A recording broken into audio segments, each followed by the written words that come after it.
अस्सलाम वालेकुम जी। Welcome back to my YouTube channel. तो सुबह के बज रहे हैं 7। तो शुरू करते हैं आज हम अपना व्लॉग। तो हमारा आज का व्लॉग जो है वो स्टार्ट होगा हमारी वेकअप रूटीन के साथ। आजकल का माहौल जो है वो गर्मियाँ जा रही हैं, सर्दियाँ आ रही हैं। सुबह माहौल इतना कॉजी होता है कि बिस्तर से निकलने को बिल्कुल भी दिल नहीं चाह रहा होता है। But when you are waking up to this scene, तो आप थोड़ी सी कोशिश करने के बाद बिस्तर से निकलने में कामयाब हो ही जाते हैं, क्योंकि टाइम इतना ऑलरेडी हो चुका था। मैं खुद ब खुद समझ गई थी कि आज तो मैं कॉलेज से कंफर्म लेट हो ही जाऊंगी। उठने के बाद मेरी जो पहली ड्यूटी होती है वो स्टैंडे मैंने को जगाने की होती है। मतलब ये नवाब साहब रात के 3 बजे मेरी नींद ख़राब करने के बाद खुद इतने मज़े लेकर सो रहे हैं कि अब इनका दिल कर रहा है कि कोई इनको जगाने की गुस्ताखी ना कर सके। पर ये बहुत ज़्यादा नींद का पक्का नहीं है। मेरी थोड़ी सी कोशिश करने के बाद ये उठ ही जाता है। बाकी बच्चों की तरह उठते साथ रीरा रीरा स्टार्ट नहीं करता, बल्कि बड़ी प्यारी सी स्माइल पास करेगा और मेरी गोद में आकर लेट जाएगा प्यार से। उठने के बाद जो मैंने पहला काम करना होता है वो मुंह हाथ धोने के बाद अयान को जो वो फीडर बनाकर देने का होता है। उठते साथ एक फीडर दूध का जो है वो लाजमी पीता है, और मुझे पता था टाइम आज मेरे पास काफ़ी कम है, नाश्ते का तो सवाल ही पैदा नहीं होता। तो बस फटाफट से 2 कप चाय के बनाए, खुद पिया, एक हमाद को पिला, और फिर अपनी तैयारी की। जल्दी जल्दी से तैयार होकर जब मैं बाहर पहुंची हूँ तो ये दोनों बाप बेटा मेरे से पहले पैक होकर बाइक के ऊपर ही मौजूद थे। चलो, अयान को तो बाहर जाने की एक्साइटमेंट लगी रहती है, पर हमाद को जो सुबह सुबह जल्दी पड़ी हुई होती है मुझे कॉलेज भेजने की भी। जल्दी तैयार हो जाओ, तुम आज लेट हो जाओगी, तुम लेट भी हो जाओगी, तो मैं बाइक जल्दी नहीं चलाऊंगा। तुम लेट होती हो तो बेशक हो जाओ, मैंने बाइक लेट नहीं चलानी, बच्चा साथ होता है। मैं कहती हूँ ऑल राइट यार, कोई बात नहीं, मैंने कॉलेज जाना है, मेरी बेइज्जती होनी है, मेरा जो है वो साइन इन का टाइम लेट होना है। आपको किस चीज़ की जल्दी पड़ी हुई है? पर ये बंदा इतना परफेक्शनिस्ट है, इनके अंदर भी मेरे जैसा कीड़ा मौजूद है। अगर कोई काम करना है तो अच्छे से करो, अदरवाइज करो ही ना। बहरहाल इतनी दौड़े लगाने के बाद भी जब तक मैं कॉलेज पहुंची तो टाइम इतना शॉर्ट हो चुका था, मुझे पता लग गया था कि मेरे पास अब मजीद इतना टाइम नहीं है। मैं प्रॉपर्ली साइन इन भी नहीं कर सकी, बस जल्दी जल्दी से पेपर कलेक्ट किए हैं और इन्विजिलेशन रूम में पहुंच गए हैं। कॉलेज के सारे कामों में से मुझे जो सबसे ज़हर किस्म का काम लगता है ना, वो ये इन्विजिलेशन की ड्यूटी का लगता है। मतलब ना आपने हाथ चलाने, ना आपने दिमाग चलाना है, ना आपने ज़बान चलानी है, बस आपने बोंगों की तरह खड़े होकर बच्चों को देखते रहना है और 1 घंटे के लिए ड्यूटी देनी है। मैं प्रेफर करती हूँ मेरे से कोई भी ऐसा काम करवा लो जिसमें एटलीस्ट मेरी थोड़ी सी पर्सनल इन्वॉल्वमेंट भी हो और कोई जो है आपका दिमाग का भी इस्तेमाल हो रहा हो। फारिग रहकर जो है ना आपका टाइम किसी सूरत भी नहीं गुजरता। बट खैर, these are all the part of the duty.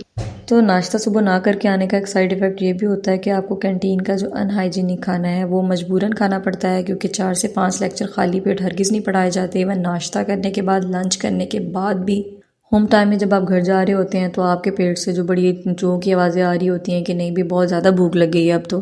College के अंदर इतना फ्री और इजी टाइम बहुत ही कम देखने को मिलता है, पर आज मुझे 2 लेक्चर जो हैं वो लकीली फ्रीली अवेलेबल थे, तो मैंने कहा चले भी थोड़ा सा राउंड जो है वो कॉलेज का लगा लेते हैं। अपने ज़्यादातर फ्री टाइम में जो है वो मैं कॉलेज के इस फेवरेट स्पॉट के अंदर ही पाई जाती हूँ। मतलब कॉलेज की ये जो जगह है मुझे बहुत ही ज़्यादा पसंद है। यहाँ पे प्रॉपर सनलाइट जो है वो आ रही होती है, आपको बहुत ही खूबसूरत का मज़े का व्यू जो है वो देखने को मिल रहा होता है। और सर्दियों के अंदर तो सुबह सुबह जब आपको धूप इतनी प्यारी लग रही होती है, थोड़ी सी गर्माइश का एहसास हो रहा होता है, तो आपका दिल कर रहा होता है बस काउच डाल कर बैठ जाओ इधर।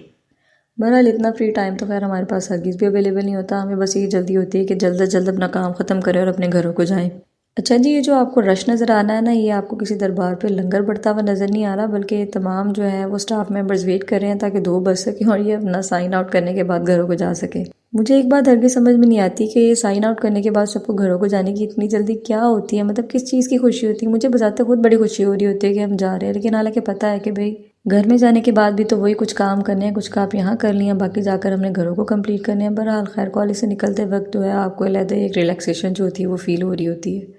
मैं ज़्यादातर कोशिश करती हूँ कि मेरे जितने भी काम होते हैं, कोई शॉपिंग रह गई, कोई चीज़ लेने वाली हो, तो मैं कॉलेज से वापसी पर ले लूँ। होम टाइम में घर जाने के बाद जो है वो मैं नहीं चाह रही होती कि घर से वापस निकला जाए। तो मेरे ध्यान में ऑलरेडी था कि मेरे घर की जो 1-2 ग्रोसरी की चीज़ें हैं वो ख़त्म थी, वो लेने वाली थी। तो मैंने हमाद से कहा भी जाते हुए लेते जाते हैं, लेकिन हमें याद आया कि we both are out of cash. Hamad के पास अपना वॉलेट ही नहीं था और मेरे पास इनफ कैश नहीं था, बट लकीली हमारे पास एटीएम था, तो हमने जाने से पहले एटीएम के ऊपर स्टॉप लगाया ताकि हम थोड़ा सा कैश विड्रॉ कर सके। अच्छा, शुरू शुरू में मुझे हरगिज़ समझ नहीं आती थी कि ये लोग जो एटीएम के अंदर जाकर घुस जाते हैं और भी 10-10 मिनट तक बाहर नहीं आते। मतलब आपको एक ट्रांजैक्शन करने के लिए मैक्सिमम भी लगे तो 1.5 से 2 मिनट लगता है, इससे ज़्यादा का टाइम आपको रिक्वायर नहीं होता, पर लोग घुस जाते हैं और 5 से 10 मिनट तक अंदर ही बैठ जाते हैं, जैसे पता नहीं अंदर जाकर उन्होंने घर बसा लिया। पर ये राज तो मुझे बड़ी देर बाद जाके पता लगा कि भाई यहाँ पे एक अदद एसी भी लगा हुआ है और लोग सिर्फ गर्मियों के मौसम में इसकी ठंडी हवा लेने के लिए अंदर 10-10 मिनट के लिए बैठे रहते हैं। बहरहाल मैंने कैश विड्रॉ किया, मैं बाहर निकली तो मैं अभी सोच ही रही थी कि मुझे थोड़ी सी भूख लग रही है। मैं हमाद से जाकर कहती हूँ कि जाते वक्त खाने के लिए कुछ ले ही जाते हैं घर पे। उनको बट शायद ऑलरेडी अंदाज़ा था, वो मेरे बाहर निकलने से पहले ही एक शवारमा स्टॉल के ऊपर वेट कर रहे थे शवारमा बनवाने के लिए। और शवारमे वाले भाई ने माशाल्लाह से 2 शवारमे बनाने की इतनी देर लगा दी जैसे पता नहीं हमने इसको कोई पाए गलाने का कह दिया है।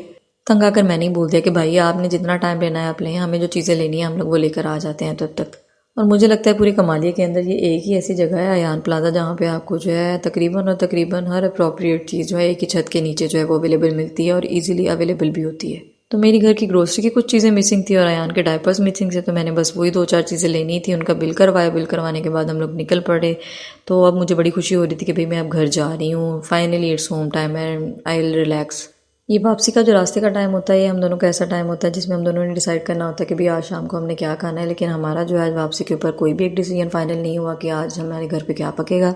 बस हम लोग मज़ीद अभी इसके ऊपर डिस्कशन कर ही रहे थे कि now finally I am home. हाँ जी। तो ये वो नज़ारा है घर का जिसके लिए मैंने जो है वो इतना वेट किया था और मुझे इतनी खुशी हो रही थी साइन आउट करके घर जाने की। मैंने भी फटाफट भाग के जो है वो घर जाना है। ये बाप बेटे ने माशाल्लाह घर का ऐसा हुलिया करके रखा हुआ था मेरे लिए कि आते साथ ही आपके 14 तबक रोशन हो जाते हैं। तो भी आदत से मजबूर मैं तो कुछ भी नहीं कर सकी। मैंने बस आकर चेंज किया। चेंज करने के बाद मैं तो फ़ौरन लगी। मैंने पहले घर का हुलिया ठीक किया है, बेडशीट चेंज किया, यान को नहलाया है। जब तकरीबन मेरे सारे काम मुकम्मल हो गए तो मुझे याद है मैं तो खाने के लिए कुछ लेकर आई थी भी। मैंने तो 2-10 शवारमे भी लिए थे। फिर किचन में जाके मैंने फटाफट बस बनाना शेक बनाया, 2 ग्लास में डाला और खाने के लिए जितने शौक से मैं लेकर गई थी उतनी ही मेरे शौक की जो है वो तबाही फिर गई जब मैंने शवारमा टेस्ट किया। शवारमा खाने से ऐसा लग रहा था जैसे उन भाईजान ने शवारमे के अंदर मायो सॉस की जगह लस्सी डाल दी होती है। मतलब इतना पैथेटिक टेस्ट था इसका कि मैं तो एटलीस्ट इसको दोबारा कभी भी ट्राई नहीं करने वाली। तो मैंने बस बनाना शेक पीना जो है वही प्रेफर किया। तो finally it's home time, I got some time to relax. तो इस टाइम के बाद जो है तकरीबन मुझे अब 2 घंटे तक कोई डिस्टर्बेंस नहीं फील होगी। That was all about today. अगर आपको आज का व्लॉग पसंद आया तो प्लीज़ मेरी वीडियो को लाइक करें, मेरे चैनल को सब्सक्राइब करें और इस वीडियो को मज़ीद आगे शेयर करें ताकि मैं मज़ीद ऐसी वीडियोज़ जो है वो अपलोड करती रहूँ। Thank you so very much. अल्लाह हाफिज़।